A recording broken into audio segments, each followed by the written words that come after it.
আমি চেষ্টা করছি অন্যান্য দেশ থেকে বাংলাদেশের শিপিং ইন্ডাস্ট্রি এবং শিপিং যাতে আরও উন্নত হয়। যত বদনামীকরণ এই 3 মাস বা 4 মাসের কাছাকাছি আপনারা কখনো শোনেন নাই যে 1000 কোটি টাকা পাচার হয়ে গেছে। কোনো অসৎ ব্যক্তি আমাদের ক্যাবিনেটে নেই, টপ টু বটম। আমরা এখন যেখানে আমরা আছি, আমার সচিব, এমডি, আমরা কিন্তু এটাই চাচ্ছি যে বাংলাদেশের মেরিটাইম যে বিষয়গুলো এগুলো যেন বিশ্বের সব জায়গায় উন্নতভাবে উপস্থাপিত হয়। মেরিন একাডেমিগুলোতে আমরা বিদেশি ক্যাডেট নিয়ে আসছি। এই নেক্সট বছরই আপনার 10 জন বিদেশি ক্যাডেট এসছে, জয়েন করেছে, শুনবেন। সেখানে মহিলাদের জন্য আমি বলে আসছি লন্ডনে।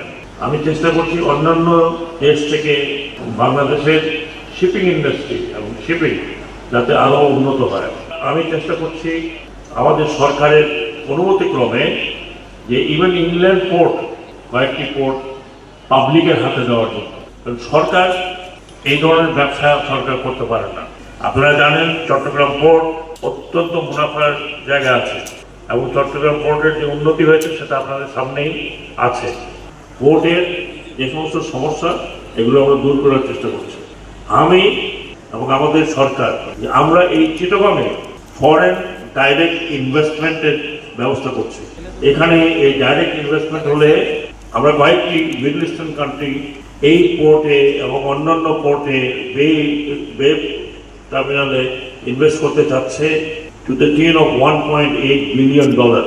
ওয়ার্ল্ড ব্যাংক আমার সাথে মিটিং করেছে, তারা $680 মিলিয়ন নিয়ে বসে আছে। বললো যেদিন আপনি তৈরি ওই দিন আমরা সাইন করবো আপনার বে টার্মিনালের জন্য। এবং এতে কি হবে, চট্টগ্রাম অঞ্চলের যারা শ্রমিক আছেন তারা অধিকতর চাকরির সুযোগ হবে। এবং এইটির সাথে আমি আপনাদেরকে অ্যাসিওরেন্স দিচ্ছি যে যারাই আসুক না কেন বর্তমান পে স্কেল থেকে আরও বেশি পে স্কেলে পাবেন আমাদের শ্রমিকরা। এই বন্দর থেকে আপনাদের বিশেষ করে চট্টগ্রামবাসীদের যে আশা প্রত্যাশা আছে সেটা আমি কোনোভাবেই একটি বা দুটি বা 4টি 5টি লোকের হাতের জিম্মি হয়ে রাখতে চাচ্ছি না।